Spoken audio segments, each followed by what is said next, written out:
There are things that keep me up at night. Coffee, Red Bull, monsters in my closet and under the bed, getting the runs, and of course, the mysteries that I've experienced in my video gaming adventures. This will be a special edition of this series as we will not only be covering one, but many gaming mysteries I've encountered, and I'm even bringing a friend. Hello there, Jiggy Look Back crew. It is me, M Swizzle, live in the flesh or live on the recording. Let's do this. And together, we just may be overthinking it.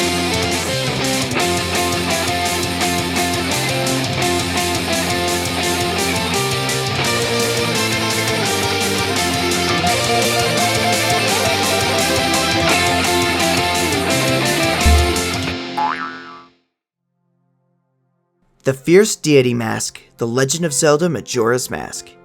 Majora's Mask is a mysterious mask that is stolen from the Happy Mask salesman by Skull Kid and immediately sets him on a mission to destroy Termina.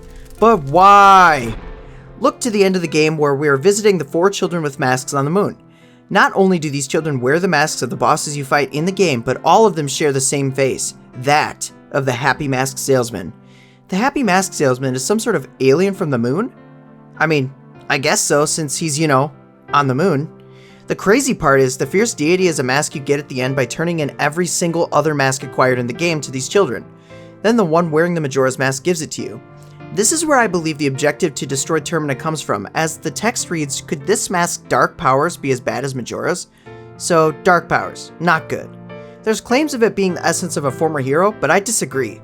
I think this mask is pure evil and Majora is actually trying to stop it. The entire game revolves around time travel. The Happy Mask salesman doesn't live in the same timeline as us necessarily.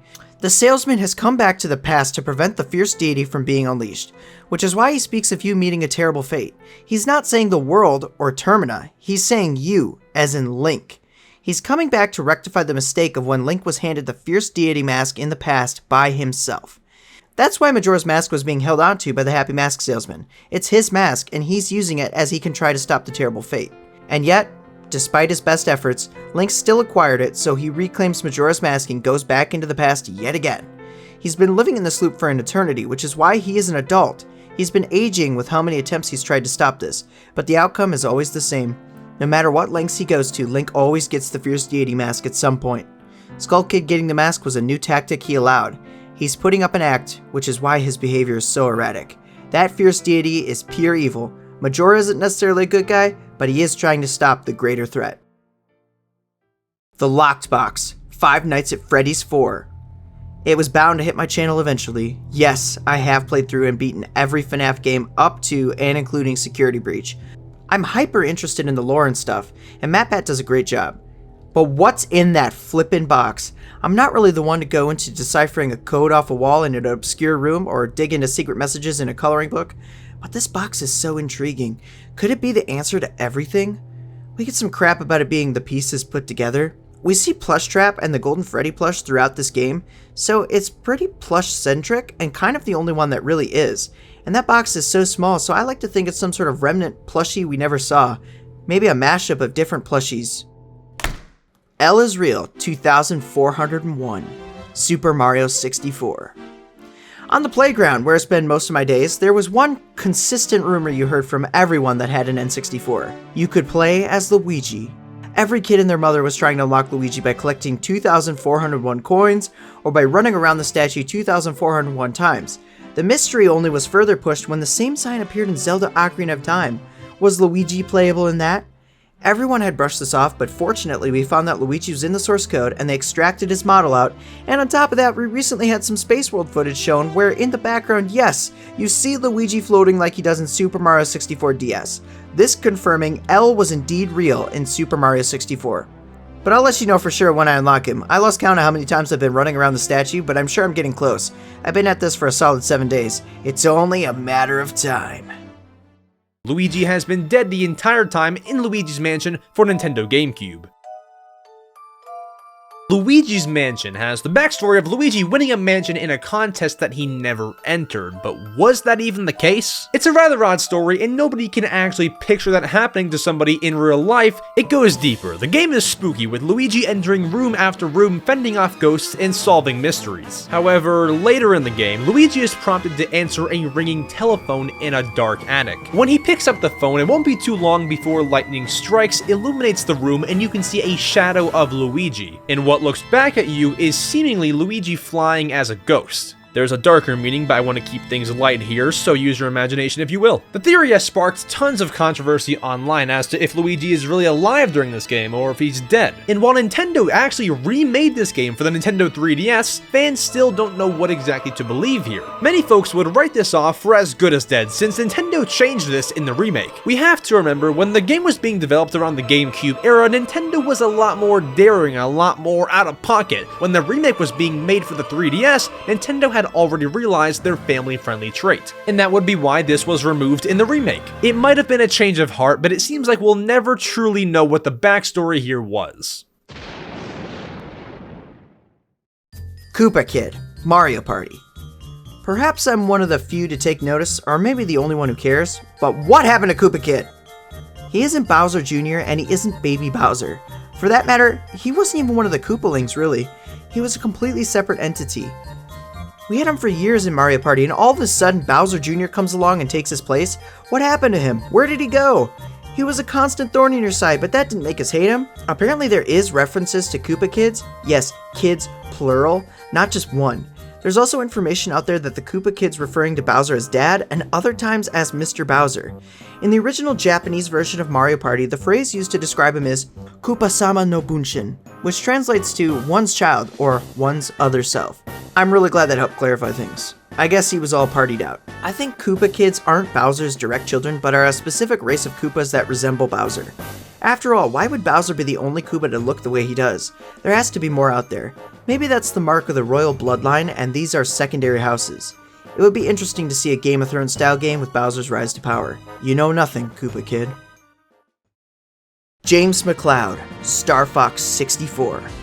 The beginning of Starfox 64 explains the plot of you being a part of this elite defense force in the Lilat system aiming to defeat Andross, picking up where your father, James McCloud, who looks exactly like you except cooler because he has sunglasses.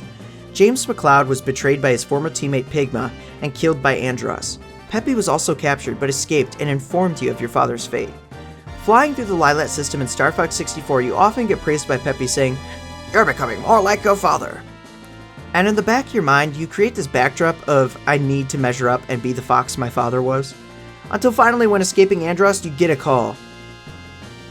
Don't ever give up, my son. And follow a familiar-looking spacecraft. You follow through a bunch of tunnels, and as you escape, the ship flies off and disappears. People speculate that James never died, and Peppy just assumed he was killed. Well, I have another theory. James McCloud is dead. His spirit coming back to Earth to assist his son. This is the ghostly form, and he showed up in the ship so his son could replicate his pilot maneuvers and live. If he was physically there, they would have detected his ship, and Fox shows no indication of hitting his head or hallucinating, so I firmly believe this is his father's ghostly spirit assisting him. After all, the Star Fox series is no stranger to spirits. You've become so strong, Fox. The Master Hand.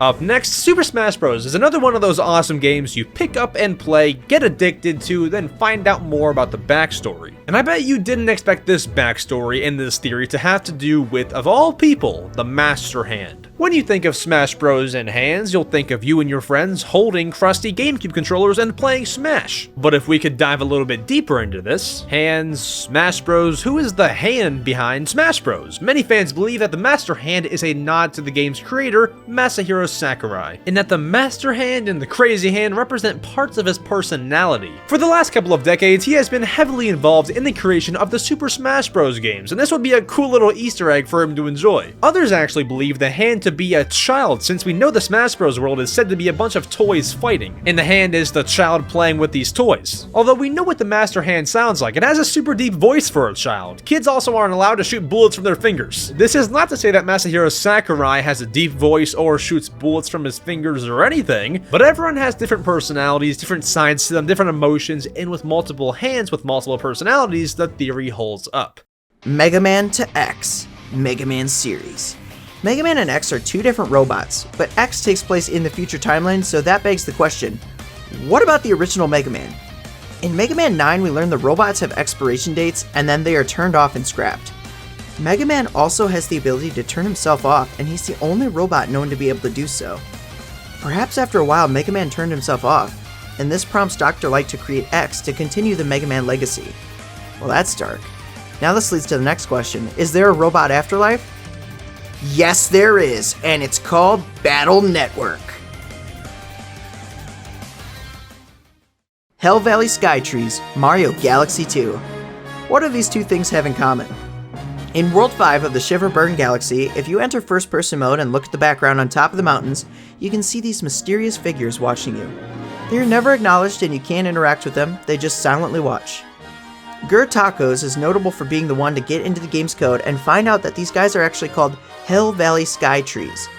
They are believed to be tree spirits called Kodama from Japanese folklore. So tree spirits. They're tree spirits. With no trees to be seen. Personally, I think these are the same ghosts from Luigi's Mansion Dark Moon. I mean, look at this. They look exactly the same and they're both spirits, just converted into a silhouette. So I guess that means these particular ghosts from Luigi's Mansion are Kodama? I think we need Luigi and his poltergust to take care of these guys.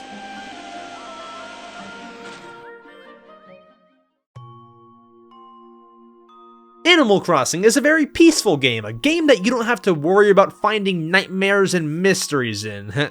There's a character named Zipper T Bunny, the non-playable character that comes out to see his shadow- wait, that's Groundhog's Day. The non-playable character that runs the Easter or Bunny Day event in the Animal Crossing games, which sounds super innocent. However, we know characters in Animal Crossing like Jingle, like Pave, like Franklin, other holiday NPCs that come to visit, and they're themselves. What makes Zipper different is Zipper, not his name Zipper, but the zipper on his back. He is in costume, and this creates the mystery of who is Zipper T Bunny, and there are two real good theories. The first theory discussing this claims the person inside the zipper costume is Phyllis, who in her most recent appearance is the bird at the post office who works a night shift. Although Phyllis portrays the personality of a sarcastic, miserable person who hates her job, which happens to be the reason for this theory. When Zipper is in town and you're around him, he's super jumpy, he's energetic, and when you leave, he's tired and not doing anything and downbeat. Not to mention some of Zipper's dialogue shows this too. The personalities between Phyllis and Zipper match up real well, which brings this theory together. And while they could become great friends due to their similar personalities, this theory can easily be disproved by visiting the post office when Phyllis is working and Zipper is out. Some suggest Phyllis can fly between jobs, from the post office to the Zipper costume, from the Zipper costume to the post office. Whichever one you're at, she's there. But she would need to fly pretty dang fast. This is a stretch and rather unlikely. That one sounds nice and it's kind of fun to believe and think about, but a stronger, more realistic theory is that Zipper T Bunny is the player's dad. In Animal Crossing, you often get mail from your mom, including a note and sometimes a present. However, occasionally in the note, your mom will mention your dad. In your mailbox, you'll often see the name Mom more than you see Dad, leading fans to believe that the dad is in the suit in order to make the holiday special and keep the Easter Bunny magic. I personally believe this, although it's not like we're able to prove this theory, even though it's the strongest. We cannot unzip Zipper, and it doesn't seem like Nintendo will ever give us insight anytime soon. I don't even think they know who Zipper is.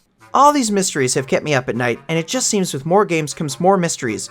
Will any of these mysteries keep you up at night now? Or are we overthinking it? Be sure to check out my other videos, and a huge thank you to M Swizzle for popping in and talking about some of his favorite gaming mysteries, so be sure to go follow him and check out his content. Link in the description below. And as always, thanks for watching. I hope you drop a like to help my videos get out there, punch that subscribe button, and hit that noti bell to catch all my future uploads. Until next time, have a good one. Jig, you look back!